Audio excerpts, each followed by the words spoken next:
कहानी एक छोटे से गांव सुनसानपुर की है। इस गांव के बारे में कहा जाता है कि यहाँ अजीबोगरीब घटनाएं होती हैं, जिनका कोई तार्किक कारण नहीं है। इस गांव के चारों ओर बड़े बड़े पेड़ और घने जंगल है, जो रात में और भी खौफनाक हो जाते हैं। गांव के लोग इस जगह को श्रापित मानते थे, लेकिन कोई भी ये नहीं जानता था कि यहाँ की डरावनी घटनाओं के पीछे का सच क्या है। सालों पहले इस गांव में एक तांत्रिक आया था, जिसने यहाँ के पुराने मंदिर में निवास कर लिया। वो तांत्रिक अपने तंत्र मंत्र के लिए मशहूर था और लोग उससे डरते थे। वो रात के समय जंगल में जाता और रहस्यमयी मंत्रों का जाप करता था। एक दिन अचानक वो तांत्रिक बिना किसी को बताए गायब हो गया, लेकिन गांव के लोग कहते हैं कि उसकी आत्मा अभी भी इस गांव में घूमती है। जो भी उसके रहस्यों को जानने की कोशिश करता है, वो वापस नहीं आता। वर्षों बाद गांव में एक नई परिवार आया। इस परिवार को इस गांव के बारे में कुछ नहीं पता था। पति का नाम राजन था और उसकी पत्नी का नाम सीमा। उनके साथ उनका एक छोटा बेटा भी था।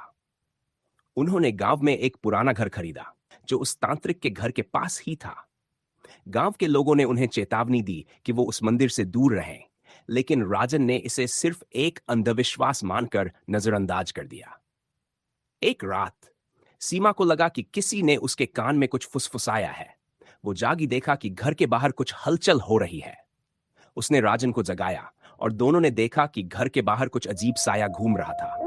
राजन ने हिम्मत जुटाई और बाहर गया, लेकिन जैसे ही वो दरवाजे के पास पहुंचा, साया गायब हो गया। अगले दिन राजन ने गांव के बुजुर्ग से इस घटना का जिक्र किया, तो बुजुर्ग ने कहा, तुमने तांत्रिक की आत्मा को परेशान कर दिया है।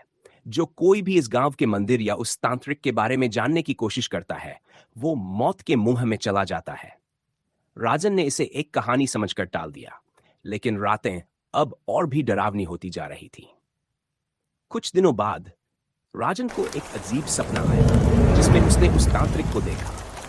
तांत्रिक ने उसे चेतावनी दी कि वो और उसकी आत्मा से दूर रहे, वरना उसका अंजाम भी वही होगा जो उन सबका हुआ था, जिन्होंने इस गांव के रहस्य को जानने की कोशिश की। राजन ने इस सपने को गंभीरता से नहीं लिया और मंदिर की ओर जाने का फैसला किया। रात के समय जब राजन मंदिर के पास पहुंचा, तो उसने देखा कि मंदिर का दरवाजा खुद ब खुद खुल गया।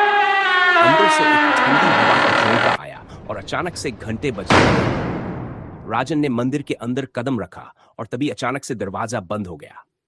चारों ओर अंधेरा और खामोशी थी। जब राजन ने अपने मोबाइल की टॉर्च जलाई, तो उसने देखा कि मंदिर की दीवारों पर अजीब चित्र और तांत्रिक के मंत्र लिखे थे। अचानक से एक जोरदार आवाज आई, कौन है जो मेरी शांति भंग करने आया है? राजन ने पीछे मुड़कर देखा तो तांत्रिक की आत्मा उसके सामने खड़ी थी। वो भयानक रूप में था और उसकी आंखों में गुस्सा झलक रहा था। राजन के शरीर में जैसे जान नहीं बची और वो गिर पड़ा।